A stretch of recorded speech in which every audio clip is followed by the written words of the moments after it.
আমরা মতুয়া নিয়ে যখন কথা বলছি তখন বিজেপির তরফ থেকে বারবার যেটা বলা হচ্ছে যে অবৈধ বাংলাদেশি যারা রয়েছেন তাদেরকে এখান থেকে সরাতে হবে, কারণ তারা আমাদের যে ডেমোগ্রাফি সেটাকে পাল্টে দিচ্ছে। কিন্তু এই যে এসআইআর এর যে খসড়া তালিকা প্রকাশ করার সময়সীমাটাকে পিছিয়ে দেওয়া হলো, সেক্ষেত্রে দাঁড়িয়ে তাহলে কি কোথাও এই অবৈধ বাংলাদেশি অনুপ্রবেশকারীদেরকে একটু অ্যাডভান্টেজ দিয়ে দেওয়া হচ্ছে নাকি? দেখো, অবশ্যই এটা কিছুটা হলেও অ্যাডভান্টেজ, এটা মানতেই হবে।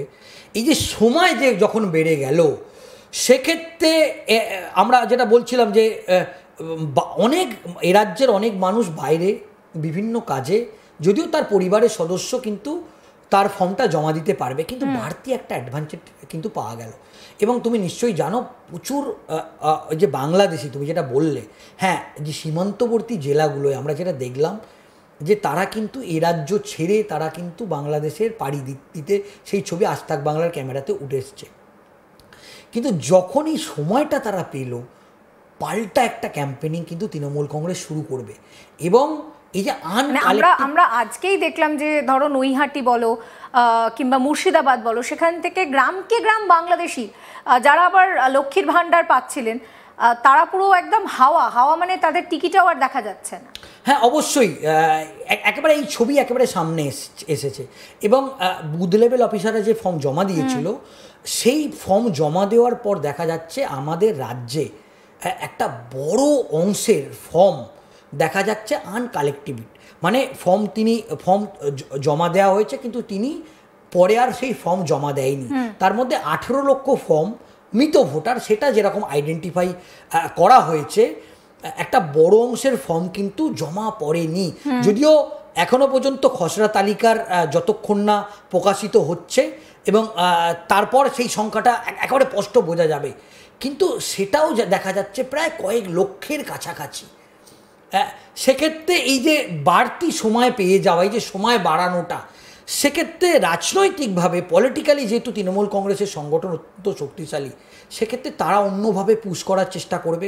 যদিও হ্যাঁ, নির্বাচন কমিশনের তরফ থেকে স্পষ্ট বলা হচ্ছে, এই যে 13 জন স্পেশাল অবজারভার নিয়োগ করা হয়েছে, তারা কিন্তু এরপর সমস্ত কিছু তারা খুঁটিয়ে দেখবে এবং সমস্ত কিছু এই যে ফর্ম যারা জমা করেছে সেগুলো দেখার জন্যে এই স্পেশাল অবজারভার তারা জেলায় জেলায় ভিজিট করবে। এমনকি নির্বাচন কমিশনের নির্দেশ দিয়েছে যে যে জেলায় যে অবজারভার নিয়োগ করা হয়েছে, সে অবজারভার সেই জেলায় মাটি কামড়ে পড়ে থাকবে, সেই জেলায় থাকবে যতক্ষণ না পর্যন্ত চূড়ান্ত তালিকা বা খসড়া তালিকা তৈরি হচ্ছে।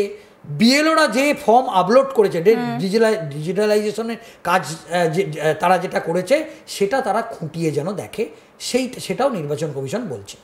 সুজয়, এই মুহূর্তে দাঁড়িয়ে নির্বাচন কমিশন এই যে সিদ্ধান্ত নিয়েছে যে খসড়া তালিকা প্রকাশ করার সময়সীমা সেটাকে একটু পিছিয়ে দেওয়া হয়েছে, সেক্ষেত্রে দাঁড়িয়ে যেহেতু তুমি বিজেপি বিট করো, আমি জানতে চাইবো যে শুভেন্দু অধিকারীরা এই সিদ্ধান্তকে ঠিক কিভাবে নিয়েছেন বা তাদের পরবর্তী বড় অ্যাকশন কি হতে পারে?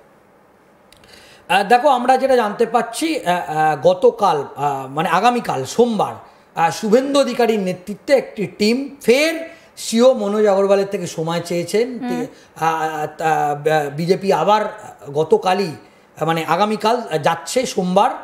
এবং বিজেপি আমরা যেটা দেখলাম যে কেন্দ্রীয় নেতৃত্ব সঙ্গে বিগত 2-3 দিন ধরে দফায় দফায় বৈঠক করলেন সল্টলেকের পার্টি অফিসে।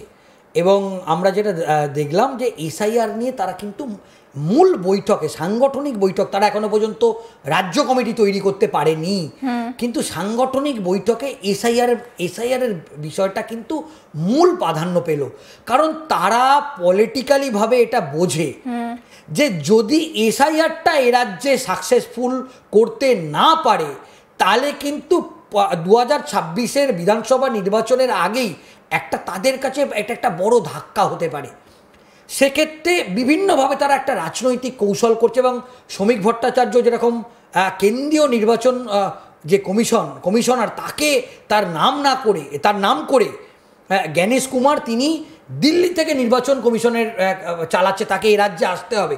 তার মানে একটা একটা বার্তা দিতে চাইছে, একটা চাপ তৈরি করতে চাইছে। এবং শ্রমিক ভট্টাচার্য বলেছে যে ফের আমরা জানি যে শীতকালীন অধিবেশন সংসদে শুরু হবে ডিসেম্বর মাসের থেকে শুরু হয়ে যাচ্ছে, মানে 1 তারিখ থেকে, মানে আবার তিনি সাংসদদের নিয়ে তিনি সেখানে পৌঁছে যাবে, মানে ফের একটা চাপ তৈরি করার কৌশল।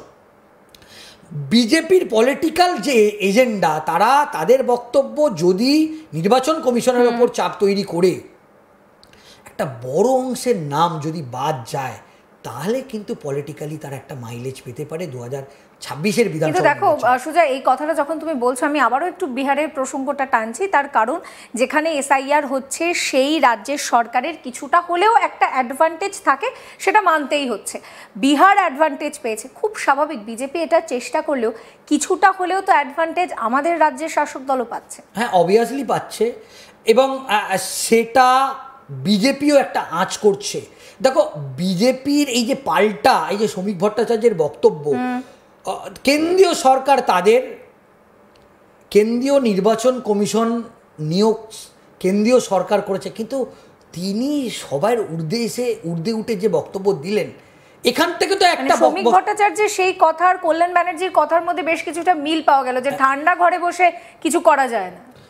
তার মানে একটা চাপ তৈরি করা, আরও টিম পাঠাও, এবং তারা যে আশঙ্কা করছিল যে 1.5 কোটি 2 কোটি বাদ যাবে, যদিও হ্যাঁ, হাতে অবশ্যই এখন অনেক সময় আছে, পরবর্তীকালে যে স্কুটিনির যে কাজগুলো, যে ভেরিফিকেশনের কাজগুলো, সেটা দ্বিতীয় পর্যায়ে ইআরওরা করবে।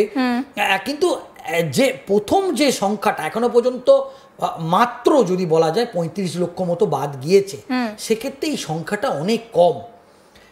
এবং তার জন্যে বিজেপি এবং অন্যান্য বিরোধী রাজনৈতিক দলগুলো তারা প্রথম থেকে সুর চড়াচ্ছিলেন, কিন্তু এখনো পর্যন্ত মমতা বন্দ্যোপাধ্যায় বা তৃণমূল কংগ্রেস বিজেপির থেকে কিছুটা হলেও এগিয়ে আছে।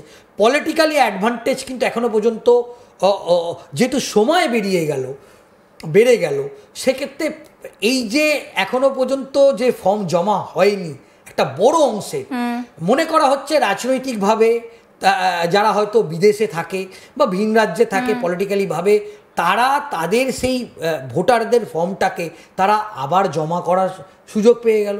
মনে করা হচ্ছে যে সেই সংখ্যাটা হয়তো কয়েক হাজার, এই 6-7 দিনে সেই সংখ্যাটা কয়েক হাজার হয়ে যাবে। এবং তার পাল্টা হিসেবেই বিজেপি আগামীকাল থেকে আবার ময়দানে নামতে শুরু করেছে। তারা নির্বাচন কমিশনের ওপর পাল্টা চাপ তৈরি করবে যে আপনারা ভালো করে স্ক্রুটিনি করুন, বিএলওদের চাপ তৈরি করে যে ডকুমেন্টেশন বা যে ডিজিটালাইজেশনের কাজ হয়েছে, এখানেও অনেক ভুয়ো বেরোবে, বা আপনারা যে স্পেশাল অবজারভার নিয়োগ করেছেন তাদের ওপর চাপ তৈরি করুন। এই যে যুযুদান দুই পক্ষ, তারা কিন্তু ফের ময়দানে নেমে পড়বে, এবং সেটা স্পষ্ট। এবং এখনও পর্যন্ত আজকের এই সময় বাড়ানোর পর তৃণমূল কংগ্রেসের পক্ষ থেকে তাদের একটা স্বস্তির নিঃশ্বাস, এবং তৃণমূল কংগ্রেস ইতিমধ্যেই বলতে শুরু করেছে যে তাদের যে 10 সদস্যের যে টিম দিল্লিতে গিয়ে কেন্দ্রীয় নির্বাচন কমিশনের সঙ্গে দেখা করেছিলেন, সেখানে যেরকম বিএলওদের বিভিন্ন সমস্যার কথা তুলে ধরা হয়েছিল, সেহেতু সময়সীমা বাড়ানো, এটা কিন্তু তাদের অন্যতম পয়েন্ট ছিল। তৃণমূলের সদস্যরা গিয়েছে বলে সময়সীমা বেড়েছে, এইটা নিয়েই কি এখন হাতিয়ার করে তৃণমূল খেলতে চাইছে? হ্যাঁ, একেবারেই তাই।